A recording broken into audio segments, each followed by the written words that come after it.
My ex-wife came back after 5 years of divorce, asking for a second chance after abandoning our kids for a new lover. For context, my ex-wife Angela, 36, and I, 37, met in our mid-20s.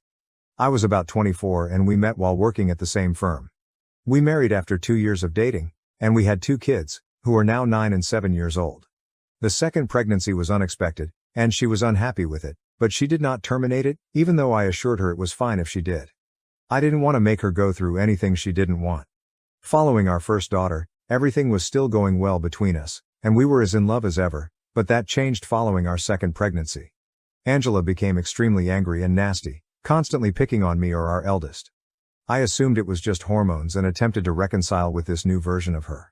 We expected things to improve over time, but things deteriorated, and my daughter and I learned to tread carefully around her. Angela was supposed to be a stay-at-home mom, but I was taking care of everything. She had stopped her career due to personal ambition after our first child, and she handled all of the housekeeping and cared for our eldest while I worked. However, once she became pregnant with our second child, we had to employ a housekeeper since she said she was too fatigued to perform the housekeeping and care for the children. Despite the fact that it was outside of our budget, I agreed to hire help because I did not want to inconvenience her during her pregnancy. I figured she'd go back to managing the house and the kids when our second daughter was born. To clarify, I was not one of those men who did nothing around the house. Despite my exhaustion, I always tried to help out at home after work. After the birth of our younger daughter, I expected Angela to recuperate in a few months, but several months passed with little improvement. She stayed unpleasant and irritable, refusing to do any housework. Instead, she would spend the day at home watching television. She didn't play with the kids or take them outside. Instead, she paid our neighbor to take them to the park on occasion. I didn't mean to sound resentful, but I was. I was working long hours to provide for our family, and she refused to perform even the bare minimum at home. It was becoming increasingly expensive to continue paying for the housekeeper, who was responsible for all of the cooking, cleaning and other activities. I also had to pay for all of our other bills and save money for our daughter's future, which was becoming increasingly difficult because Angela refused to help in any way. After nearly 6 months since our younger daughter's birth, I recognized we couldn't keep on like this. I decided to speak to Angela. I expected it to be a difficult conversation, so I asked my parents to watch our girls for the day. When I sat Angela down, I told her that I understood she was fatigued from 2 pregnancies, but I needed her to help me out and collaborate with me. I stated that employing a housekeeper was becoming prohibitively expensive, and I needed her to uphold her promise to return to handling at least part of the domestic chores so that we could cut the cleaner's hours and save money. She immediately rejected the suggestion, claiming she was too busy babysitting the kids to do any cleaning. She advised me to start working more instead of creating excuses and blaming her for our financial position. I attempted to explain to her that I was already doing my best, but she needed to do hers as well if we were to have a successful marriage. I also stated how she wasn't really looking after the kids because they were sitting in front of the television with her for hours, something the housekeeper had casually remarked to me. This was a mistake. Angela lashed out, accusing me of spying on her through the housekeeper. She went on a tirade, saying she couldn't take being pushed around by me anymore and refused to be forced to do all the work while I did nothing but sit at a desk for a few hours each day. She blamed me for our financial issues, saying it was embarrassing that I had to beg her for help when I was supposed to be the man of the house. It was nonsensical, and she was grabbing for straws to make it appear that there was nothing wrong with her refusal to contribute. We got into a huge quarrel, in which she labeled me a loser for not being able to hire a maid, and I replied by calling her a lazy cow. I mentioned that our eldest daughter was terrified of mom and that she was failing as a mother and wife. That remark really hit her, and she pushed me hard. I lost my equilibrium and fell on the coffee table, shattering the glass and injuring myself. I had to be brought to the emergency room, and Angela apologized and cried the entire time. Fortunately, my injuries were slight, but I could have been gravely injured. After that, I no longer trusted Angela and informed her she needed to move out. I didn't trust her around the kids, knowing she'd lose her temper with them as well. I requested my parents to look after our girls for a time, and Angela protested for a week, swearing she would never let anything like that happen again. But I simply couldn't trust her anymore. I was about to file for divorce, but Angela begged me for another opportunity. By the end of the week, we had decided that she would move in with her parents and begin therapy. Only once a medical professional determined that she was fit would I contemplate allowing her to return to live with us. It was obvious that something was wrong with her because happy individuals do not behave in that manner, but she was eager to work on improving, so I agreed to give her a chance. I also didn't want my girls to grow up without their mother, so I decided not to file for divorce straight away and to give our marriage another chance. We were also receiving marriage counseling while living separately. However, it was all for naught because she eventually cheated on me. My parents had moved in with me to help with my girls, while Angela remained with her folks. We attended weekly marriage counseling sessions and things appeared to be improving for a while. I also communicated with her therapist, who informed me that she was suffering from postpartum depression but was recovering. One of her symptoms was rage, which she had never felt before, but it spiraled out of control after she shoved me. That was a wake-up call to both of us. This continued on for over a year, and at the 6-month point, I let her visit our girls under my supervision.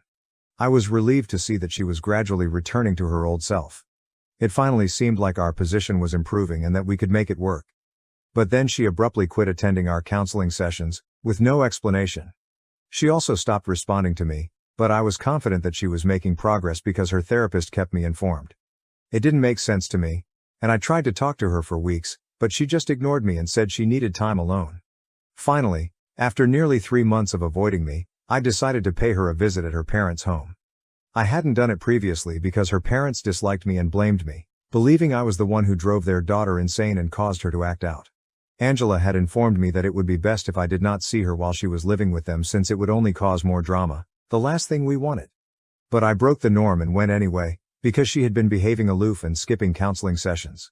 Even when she did show up, she appeared uninterested, and I couldn't figure out why. When I tried to talk to her in person, over the phone, or by text, she continued saying everything was okay, but her behavior indicated that she was hiding something. When I arrived at her parents' place, I anticipated her to be there, but she wasn't. When I asked where she was, her parents said they couldn't tell me and slammed the door in my face. I got awful feelings about it. I decided to phone Angela while standing in front of their house, but she did not answer. After a few attempts, I became increasingly paranoid, so I snuck around the home, hoping to discover a way in. I went to the backyard, knowing her parents normally kept the kitchen door open.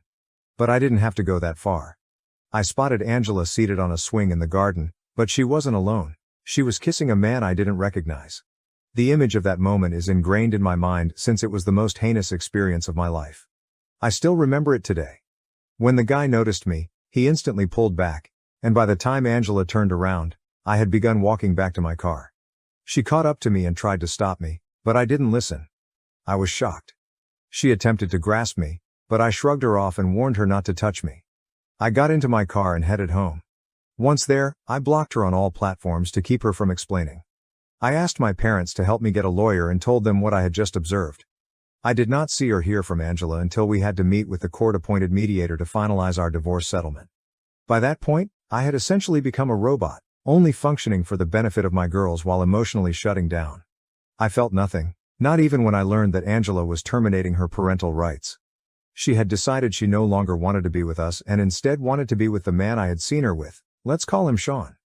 He was her childhood buddy, and despite growing apart after high school, they reconnected when she returned to live with her parents. Apparently, she had fallen in love with him, and her parents were supportive, which explains why they had permitted her to make out with him in their garden despite the fact that she was married with 2 children. They had always wanted her to end up with Sean and were relieved she was finally choosing her happiness, as if she had ever done anything else. The divorce was a lengthy procedure. Despite her infidelity, Angela wished to qualify for alimony. It took time, but my lawyer and I worked hard to ensure she didn't receive anything in the divorce, which was understandable given that I had been the one paying for everything while she did nothing but watch television at home. It has been 5 years since the divorce was finalized, and we were successful in ensuring she walked away with nothing. The divorce months were the most difficult for me, but I knew I couldn't give up because I needed to care for my girls. They had nobody but me.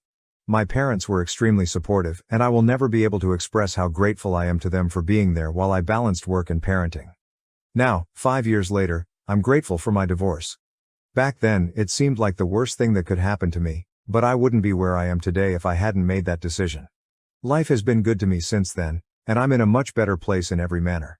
We've moved into a larger house, I'm paid more, and I don't have to spend money on anyone other than myself and my girls. My parents live nearby and visit frequently, and I have friends that adore me. My daughters are as joyful as they can be. That's all a guy needs, and I'm grateful to the universe that everything is going well now. Or at least, it was until Angela reappeared a few days ago. The kids were in school, and I was about to leave for work when the doorbell rang. I opened the door and saw her standing outside with a boy beside her. He couldn't have been more than 3 or 4 years old, and I knew immediately he was Angela's son. I was still trying to process her unexpected entrance when she began crying. She explained that she came there to apologize and make things right.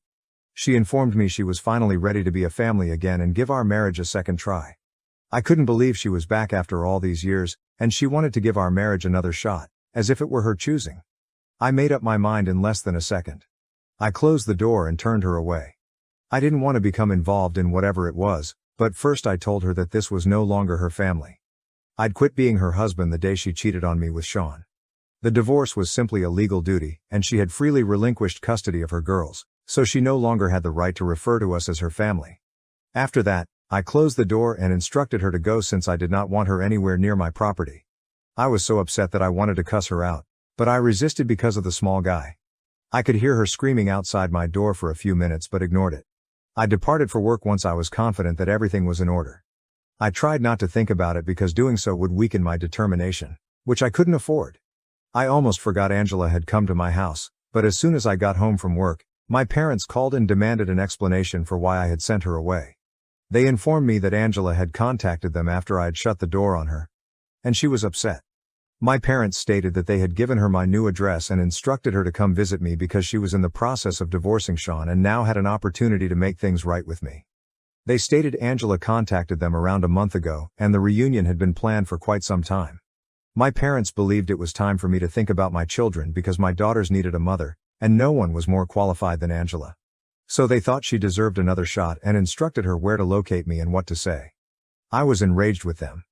It was not their place to forgive her or give her another chance without first asking if I was comfortable with it. It could have been much worse if the kids had been home. It was reckless of them to do anything like this. I told them off, but they refused to recognize their error. They reminded me that they had assisted me during my divorce by caring for the children, something they still do on occasion.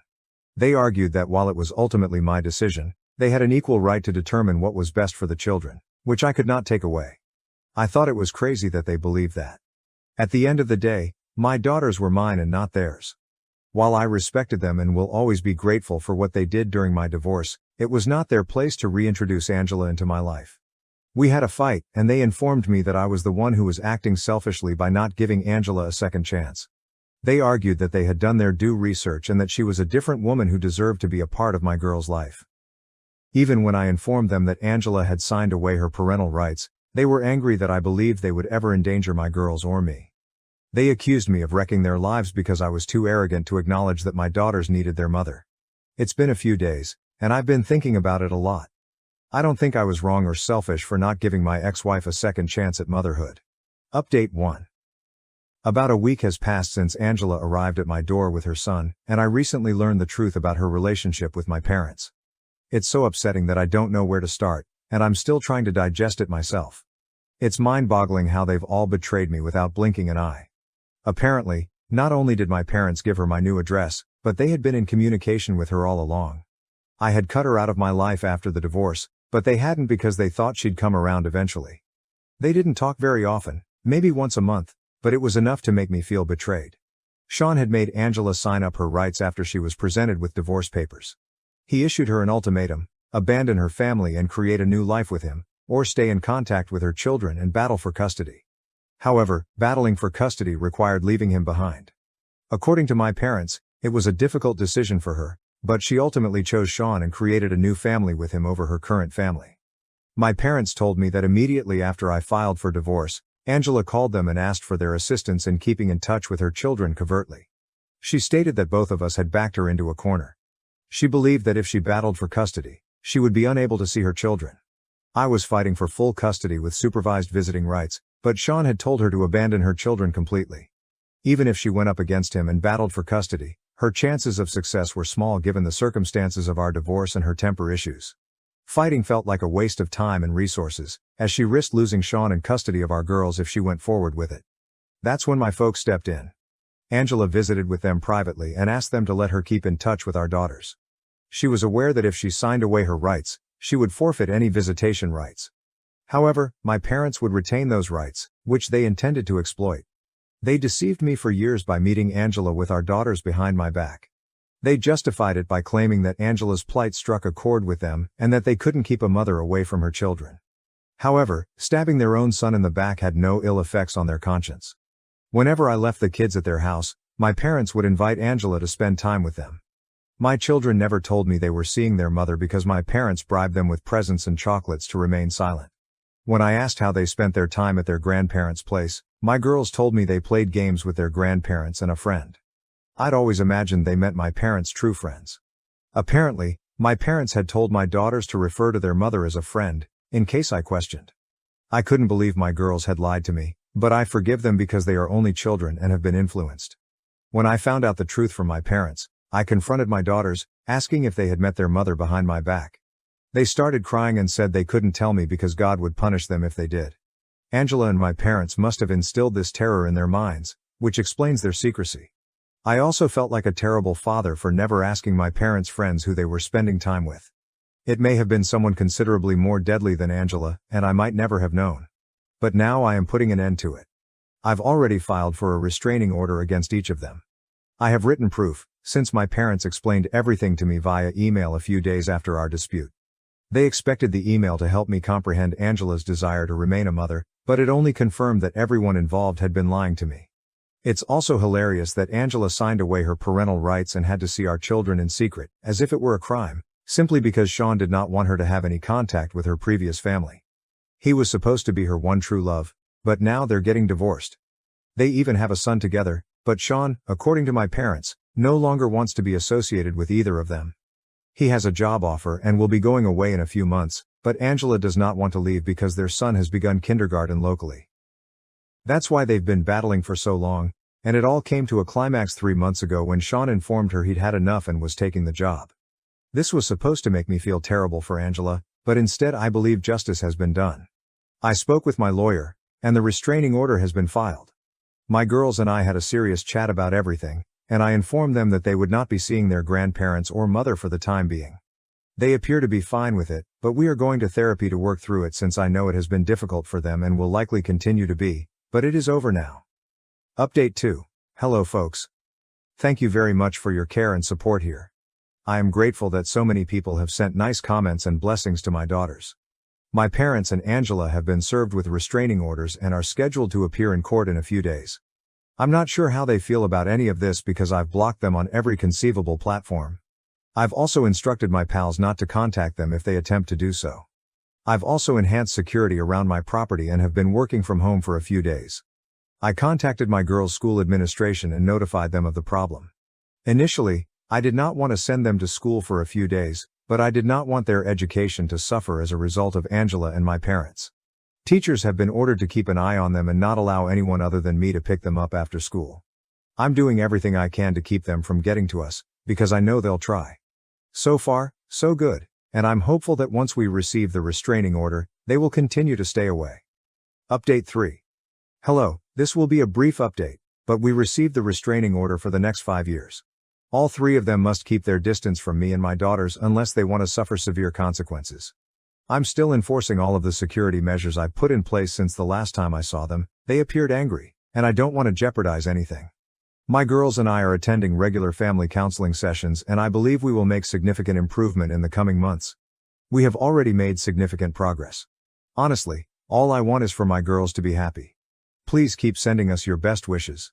We need them. Thank you for watching. If you haven't subscribed yet, please do so and hit the notification bell to stay updated with more shocking real-life stories happening around you.